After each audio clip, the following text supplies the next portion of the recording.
아무래도 북한이 제대로 한 방 맞아봐야 정신을 차릴 것 같습니다. 아직도 대한민국이 자신들의 만용을 용납해 줄 것이라 착각하는 것 같습니다. 지난 1월 5일부터 7일 북한이 백령도 북쪽 장산곶 일대와 연평도 북쪽 등산곶 일대에 무려 350여 발이 넘는 포탄을 쏟아부었습니다. 특히 연평도는 지난 2010년 포격전이 발발했던 지역이라 주민들의 불안이 이만저만 아니었는데요. 포격 도발 첫째 날인 5일 단 하루에만 09시부터 11시까지 자그마치 200여 발의 포탄이 빗발쳤으며 차례로 6일과 7일 16시에서 17시에 각각 60발, 90발의 포탄이 서해 북방한계선 완충구역에 쏟아졌습니다. 천만다행히 대한민국에 직접적인 피해는 없었지만 다양한 사회 혼란과 재산 피해가 발생했음은 두말할 것도 없는데요. 이로 인해 백령도, 연평도 주민 수백 명이 대피했으며 우리 군 역시 즉각 대응에 나섰습니다. 수많은 언론에서 대서특필한 만큼 우리 시청자분들도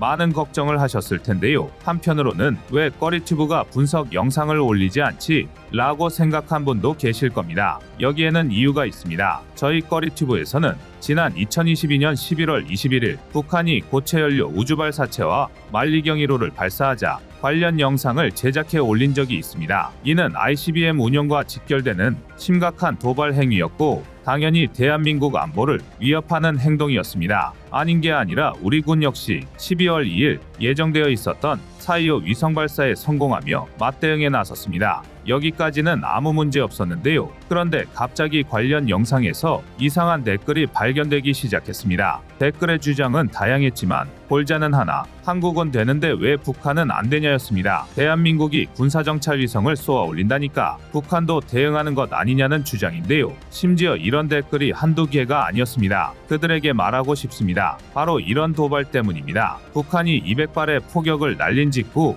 우리 군은 즉각 해병 유교단과 연평 부대의 포병 병력을 총동원해 완충지대 상으로 400여 발의 대응 포격을 가했습니다. 우리 군이 국민들에게 약속한 대로 2배의 비례 대응을 가한 것입니다. 이제 대한민국은 참지 않습니다. 그제야 사태의 심각성을 깨달은 북한은 자신들이 실제 포격을 가한 게 아니라 훈련을 위해 포성을 모방한 모의 폭약을 터뜨렸을 뿐인데 대한민국이 과민 반응으로 400발의 선제 포격을 가했다고 책임을 전가했는데요. 우리 군이 착각해서 먼저 포격을 가했으니 6일, 7일 어쩔 수 없이 자신들도 포격 도발을 이어갔다는 헛소리입니다. 혹여나 이 어처구니 없는 주장을 믿는 분이 계실까 말씀드리지만 북한의 이러한 주장은 당연히 거짓말입니다. 우리 군의 탐지 능력은 모의 폭약과 진짜 포격을 구분하지 못할 정도로 어줍잖지 않습니다. 하지만 만약 대한민국이 북한을 어르고 달래느라 군사정찰 위성을 보유하지 못했다면 이런 교묘한 거짓말에 대응하기 점점 어려워졌을 것입니다. 북한이 노리는 게 바로 이건데요. 대한민국과 북한의 관계에서 절대 잊지 말아야 할 건 우리가 북한을 위협하는 게 아니라 북한이라는 미친 개가 거품을 물며 달려들어서 재갈을 채울 뿐이라는 것입니다. 그리고 저희 꺼리튜브 역시 말도 안 되는 억지 주장에 맞대응하기로 했습니다. 더 정확히 말하면 대한민국이 먼저 북한을 자극했다는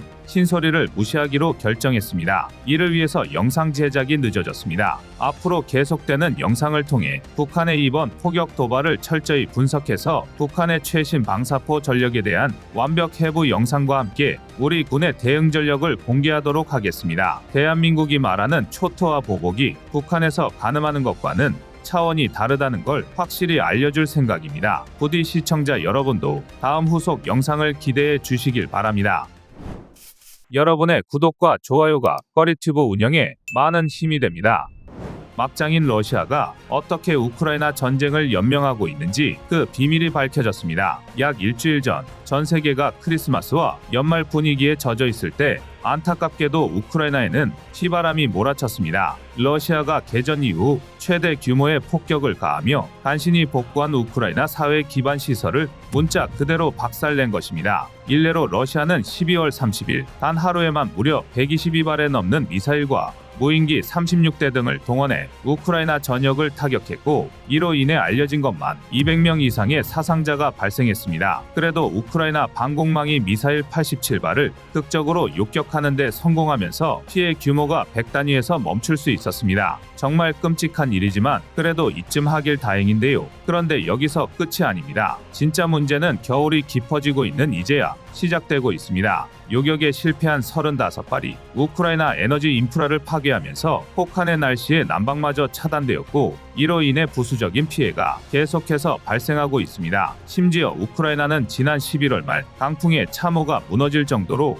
심각한 폭풍과 폭설이 함께 발생하며 가뜩이나 끔찍한 겨울을 보내고 있었습니다. 당연히 러시아도 이런 상황을 뻔히 알고 있었을 텐데요. 그런데도 일부러 민간인과 사회 인프라를 겨냥한 폭격을 가했다는 건 토악질이 나올 만큼 비인도적인 전략입니다. 아무리 전시 상황이라 해도 선을 한참이나 넘었는데요. 그런데 심지어 여기서 끝이 아닙니다. 우리에게 아주 익숙한 나라가 우크라이나 폭격에 뼛속 깊이 관련되어 있음이 밝혀졌습니다. 바로 북한입니다. 지난 4일 존 커비 미국 백악관 NSC 전략소통조정관의 브리핑에 따르면 앞서 언급한 러시아의 연말 폭격과 지난 2일 발생한 야간 공습에 대량의 북한산 탄도미사일이 동원된 것으로 추정됩니다. 존 커비 조정관은 러시아가 우크라이나의 인프라를 파괴하고 무고한 민간인을 공격하는데 북한의 미사일을 사용했으며 앞으로도 사용할 것으로 예상한다고 강력하게 비판했습니다. 실제로 자포리자 등에서 발견된 탄도미사일 잔해에서 북한 KN-23 부품을 다수 확인할 수 있었는데요. KN-23은 북한이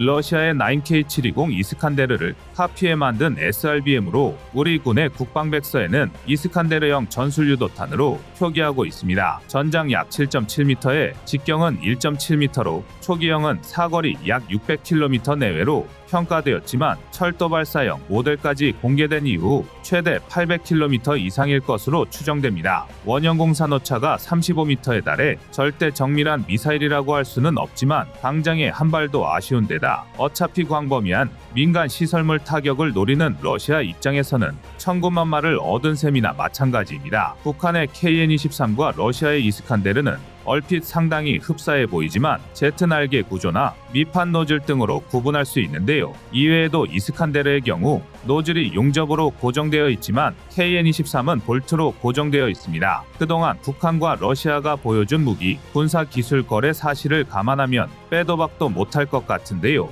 안에서 새는 바가지 밖에서도 샌다고 정말 부끄럽기 짝이 없습니다. 심지어 단순히 수치스럽고 끝날 일이 아닙니다. 핵무기를 완성한 북한의 비정상적인 재래식 전력 발전 속도는 북한의 포탄 제공에 대한 러시아의 대가라는 의견이 지배적이었습니다. 그런데 알고 보니 포탄은 빙산의 일각이었을 뿐 탄도미사일까지 제공했다는 게 밝혀졌습니다. 그것도 실전에 바로 투입할 수 있을 만큼 컨디션이 좋은 미사일을 말입니다. 그렇다면 당연히 더 큰 대가가 뒤따를 가능성이 큽니다. 일례로 군사 전문가들은 그동안 북한이 러시아에 포탄을 제공한 대가로 미그-29 잠수함 기술, 방공망 등을 제공받을 수 있다고 경고해왔습니다. 그런데 여기에 러시아가 이관을 주저하던 ICBM 제도립체 기술, 극초음속 미사일 기술, 우주 기술 등이 더해진다면 북한은 또 다른 비대칭 전력을 손에 넣을 절호의 기회를 차지한 셈입니다. 대한민국으로는 절대 간과할 수 없는 일입니다. 우리의 탐지 자산을 총동원해 북한을 파악해도 부족할 텐데요. 저희 꺼리튜브에서도 관련 소식이 추가되는 대로 즉시 전달해 드리겠습니다. 여러분의 구독과 좋아요가 꺼리튜브 운영에 많은 힘이 됩니다. 그래도 다행히 지구촌 모든 곳에서 나쁜 소식만 들려오고 있는 건 아닙니다. 오랜만에 희망찬 소식인데요. 지난 2024년 1월 1일을 기점으로 이스라엘 하마스 전쟁이 저강도 분쟁으로 점진적 전환되고 있습니다. 이스라엘은 하마스와의 일시 휴전이 끝난 12월 초 하루 평균 75발의 로켓이 발사되었던 것에 비해 12월 말에는 14발로 감소했고 최근에는 하루에 한 발도 발사되지 않은 날도 있었다며 분쟁 수위를 낮춘 이유에 대해 발표했는데요. 가자 지구의 특성상 수많은 민간인 피해가 동반되고 있었음을 떠올리면 불행 중 다행이 아닐 수 없습니다. 이스라엘은 가자 지구에서 5개 여단을 철수시키는 한편 전 세계에서 동원했던 36만 명의 예비역을 차례로 소집 해제하고 있습니다. 미국 역시 이스라엘 인근 지중해로 전개했던 제럴드 R 포드급 항공모함과 그 함대를 귀환 조치하는 등 중동에서 병력을 감소시키고 있습니다. 물론 그렇다고 해서 전쟁이 완전히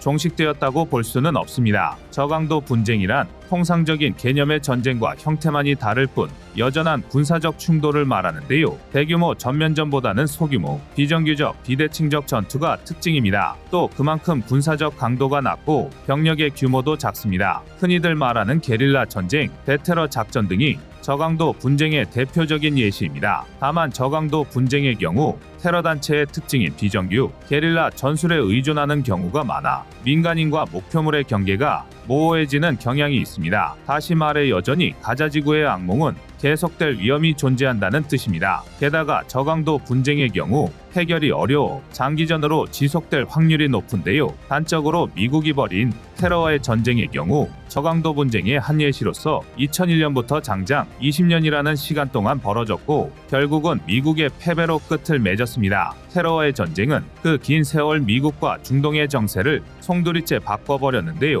이스라엘 하마스의 저강도 분쟁 역시 앞으로 최소 1년 이상은 잡음이 이어질 것으로 보입니다. 이스라엘 하마스 전쟁은 2023년 10월 7일 개전한 이래 고작 100일 남짓의 교전 동안 하마스 대원 8,500명 이상이 제거되었습니다. 하지만 이 과정에서 양국이 합쳐 2만 6천 명이 넘는 목숨이 희생되었고 부상자는 셀 수 없을 정도로 많은 수가 발생했습니다. 가자지구 주민의 1%가 사라지며 팔레스타인의 피해가 극심했지만 개전 첫날에만 1,400명이 넘는 이스라엘 민간인과 200명의 외국인 인질이 발생하는 등 이스라엘의 피해도 작지 않았습니다. 이것이야말로 전쟁의 현실인데요. 무고한 피가 너무나 많이 흘렀습니다. 그나마 하마스 정치국 2인자이자 알카삼 여단의 지도자인 살레흐 아라루리 등 지도부 대부분이 사망하면서 하마스가 사실상 괴멸되었다는 게 이스라엘이 얻은 최소한의 성과입니다. 그렇지만 이를 제외하면 가자 지구에서 뻗어나간 불씨는 비교적 온건파였던 서한 지구에서의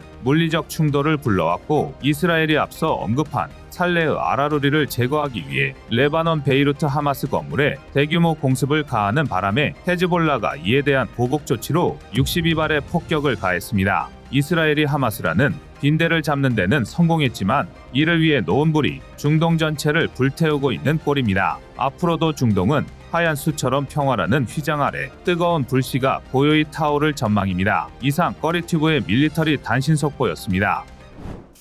여러분의 구독과 좋아요가 꺼리튜브 운영에 많은 힘이 됩니다.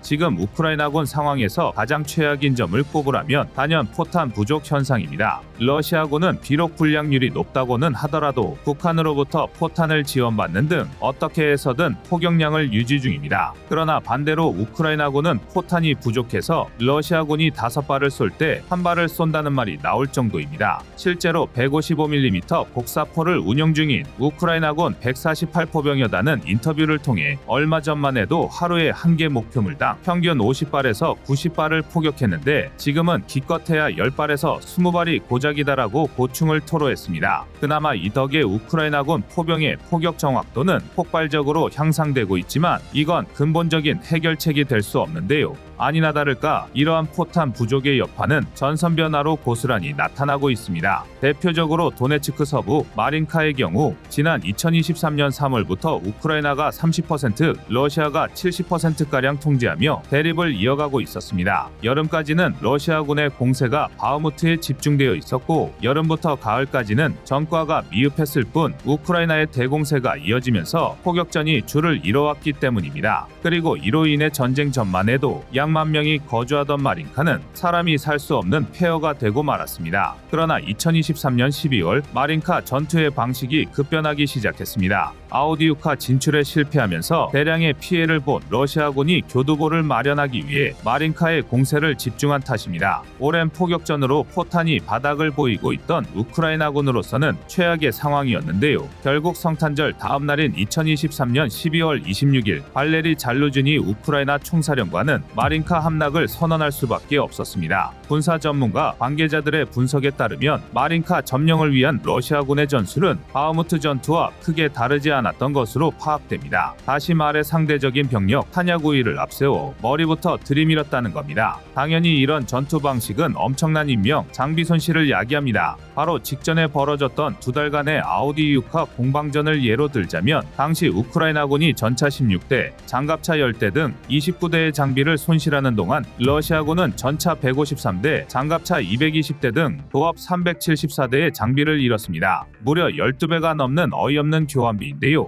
물론 마린카의 경우 얘기가 다를 가능성도 있습니다. 기적적으로 러시아군이 정신을 차리고 전술적 움직임을 통해 기가 막히게 마린카를 점령했을 수도 있는데요. 그도 그럴 게 마린카는 동부전선에서 전략적으로 굉장히 중요한 도시라고 말할 수 없습니다. 하지만 이는 억지때 쓰기에 지나지 않습니다. 마린카 자체는 전략성이 떨어지지만 마린카를 발판 삼아 다시 한번 공격을 시도할 수 있는 아우디이우카는 굉장히 중요한 도시입니다. 아우디이우카는 2014년 돈바스 전쟁이 발발하면서 칠러반군이 점령, 러시아의 괴뢰정부인 도네츠크 인민공화국의 도시가 되었습니다. 그러나 2017년 우크라이나군이 격렬한 전투 끝에 탈환하는 데 성공하면서 현재까지 우크라이나 소속으로 남아있는데요. 러시아 입장에서 아우디이우카 점령은 푸틴이 시작한 특수군사 작전이 손해나 실패가 아니라고 주장할 수 있는 최소한의 조건인 셈입니다. 더군다나 지리적으로 봤을 때 아우디이우카는 러시아군과 도네츠크 인민공화국 입장에서 머리맡에 인구 3만 명에 달하는 거대한 위성도시가 적의 최전선으로 남아있는 꼴입니다. 게다가 러시아군은 이미 아우디이우카만 제외하고 3면을 모두 포위한 상황인데요. 러시아가 꿈꾸는 돈바스 괴뢰정부를 완성하는데 딱 한 발짝이 남은 형국입니다. 러시아군의 마린카 점령에는 이런 배경을 고려해야 합니다. 해가 넘어가고 아우디이우카의 후방을 공격할 수 있는 마린카를 점령하기까지 했으니 이후 전열을 가다듬은 러시아군이 아우디이우카를 재공격할 가능성이 높습니다. 포탄 부족 때문에 마린카를 포기할 수밖에 없었다는 게 참 안타까운데요. 한편 장소를 바꿔 남부전선의 경우 헤르손주 드니프로강 동안 크린키 일대에 우크라이나군이 교두보를 마련하는 데 성공한 지 약 한 달이 지나고 있습니다. 러시아군의 공세 병력이 동부 전선에 집중되어 있는 사이 비교적 쉽게 드니프로강 도하에 성공한 덕분입니다. 다만 우크라이나군이 도하에 성공한 이후 크린키까지 점령하며 교두보 구축에 성공하자 러시아군의 반격도 시작되고 있습니다. 오죽하면 크린키 사수에 투입된 300여 명의 우크라이나군 해병대가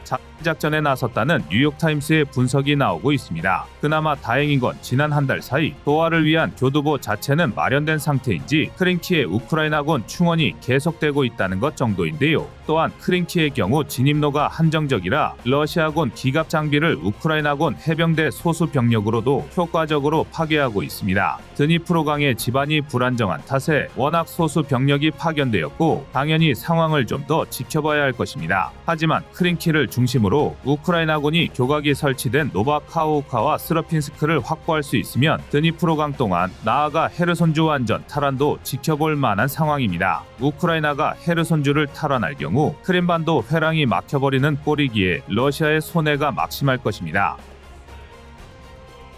물론 말처럼 쉬운 일은 아닙니다. 볼로디미르 젤렌스키 대통령은 전쟁을 계속하기 위해 최소 50만 명 이상의 병력이 더 필요하다는 데 동의했고 동원 연령을 기존 27세 이상에서 25세로 하향 조정하는 방안을 검토하고 있습니다. 아무리 전시 상황이라 하더라도 사회의 반발을 가늠할 수 없는 정책입니다. 현재 우크라이나 내부에서 타협 없는 전쟁에 대한 비율은 무려 80%에 달합니다. 상당히 높은 수치지만 2023년 초 비슷한 조사에서 95%가 넘었던 수치에 비하면 낮아지고 있는 건 분명합니다. 우크라이나 국민들조차 전쟁을 포기하고 있는 비율이 늘어난 것입니다. 게다가 엎친 데 덮친 격으로 전시동원령에 우크라이나의 뿌리 깊은 병폐인 부정부패가 연관되어 있음이 폭로되었습니다. 쉽게 말하면 뇌물을 주면 징집을 회피할 수 있다는 것입니다. 추가 동원에 대한 불만이 생기지 않으려야 않을 수 없는데요. 속된 말로 금수저들은 전시 상황에도 제 목숨을 보존하는데 사회 지도층에서 25살의 젊은이들을 전쟁터에 투입하겠다고 선언하는 꼴이니 당연합니다. 지금까지 우크라이나가 러시아를 상대로 전쟁을 이어갈 수 있었던 단 하나의 원동력은 오직 애국심뿐입니다. 이게 떨어지면 우크라이나의 운명은 밝은 미래를 기대하기 어렵습니다. 2023년 1월, 8월 두 차례에 걸쳐 젤렌스키 대통령이 전시 상황임에도 지도부를 대거 물갈이한 것도 부정부패에 대한 책임을 묻기 위해서입니다. 다만 이런 급진적인 변화는 군부의 반발을 불러일으켰고 엎친 데 덮친 격으로 우크라이나 군부가 개전 초기 전투를 회피했다는 주장이 등장하면서 정치권과의 대립이 심해지고 있습니다. 졸지에 우크라이나 여론이 반으로 갈라진 꼴인데요. 여기에 전쟁이 해를 넘기며 종전이 요원해졌고 추가 동원령 여파가 여론을 뒤흔들자 젤렌스키 대통령의 지지율은 84%에서 62% 선으로 급락했습니다. 반면 군을 이끌며 구국의 영웅으로 떠오른 발레리 잘루즈니 우크라이나 총사령관의 지지율은 88%까지 치솟았습니다. 원래 계획대로라면 우크라이나에 대해서는 2024년 3월로 예정되어 있습니다. 비록 우크라이나 국민 80%가 현재 상황을 고려했을 때 대선을 진행하는 건 무리라고 생각하고 있지만 만약 대선이 치러진다면 젤렌스키 대통령이 발레리 잘루즈니 총사령관에게 패배할 것이라는 분석이 많습니다. 상황이 좋지 않습니다. 우크라이나의 정치적 혼란이 계속된다면 우크라이나의 유일한 무기인 애국심도 빛이 발할 수밖에 없습니다.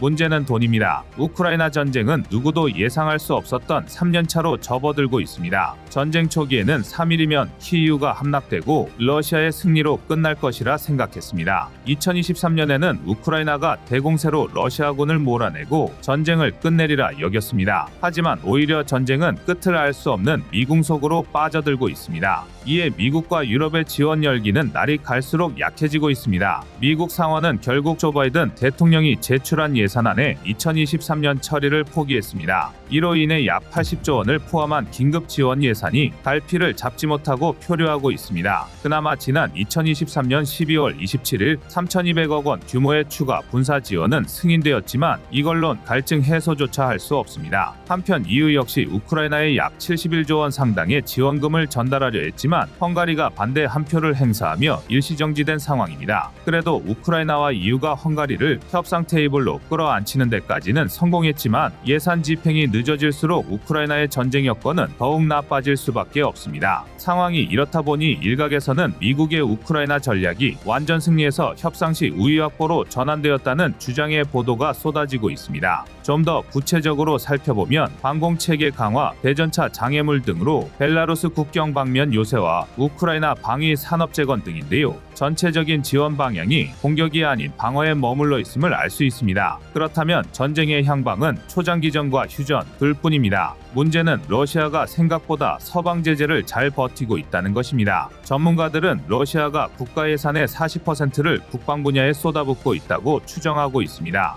이 덕에 러시아는 서방 제재에도 불구하고 한 달에만 100여 발의 미사일을 생산 중인 것으로 보여집니다. 당연히 그 품질은 장담할 수 없지만 전반적인 기술력의 발달로 세탁기에 들어가는 반도체로도 미사일을 날려 보낼 수 있게 되면서 밀수가 쉬워졌기 때문입니다. 얼핏 우크라이나에 희망이 없어 보이는데요. 하지만 언제나 아침이 오기 전 새벽이 가장 어두운 법입니다. 힘든 건 러시아도 마찬가지입니다. 다만 지금은 누구 명줄이 더 질기냐의 싸움으로 변질되었을 뿐입니다. 일례로 지난 2023년 1년간 우크라이나와 러시아는 우크라이나 전체 영토의 단 0.05%를 차지하기 위해 소모전을 계속해왔습니다. 국력을 빠른 속도로 소모 중인 건 러시아도 다를 게 없습니다. 게다가 끝내 장기전을 받아들이면서 서방 사회는 우크라이나 지원을 위한 돌파구도 마련되고 있습니다. 당장 나토 사무총장부터가 푸틴은 우크라이나를 영원히 잃을 것이라며 반드시 러시아의 전쟁 목표를 저지하겠다고 발언했는데요. G7은 무려 3천억 달러, 하나 391조 원이 넘는 러시아 동결 자산을 우크라이나에 공급하기 위해 협의 중입니다. 당장의 자금줄이 되기에는 시간이 좀 걸리겠지만 경색된 우크라이나 지원 분위기에 최소한의 온기는 불어넣을 수 있을 텐데요. 또 영국은 자체적으로 향후 10년간 우크라이나 해군 지원을 강화하고 흑해 영향력을 회복할 수 있도록 돕겠다는 내용의 양해각서를 체결할 예정입니다. 서방의 동유럽 진출을 경계해 전쟁을 일으켰던 푸틴이 졸지에 서방 사회의 핵심 축인 영국을 자신들 앞바다에 불러들인 꼴인데요. 아닌 게 아니라 푸틴은 전쟁을 포기할 생각이 없다면서도 물밑에서는 외교 채널을 통해 우크라이나의 협상을 제안하고 있습니다. 벼랑 끝까지 내몰린 건 러시아도 마찬가지입니다. 러시아는 대마 중의 대마입니다. 대마는 절대 쉽게 잡을 수 없는 법이죠. 전쟁의 향방은 우크라이나가 그 인고의 시간을 견뎌낼 수 있느냐 아니냐로 결정될 것입니다. 여러분의 생각은 어떠신가요? 이상 꺼리튜브였습니다.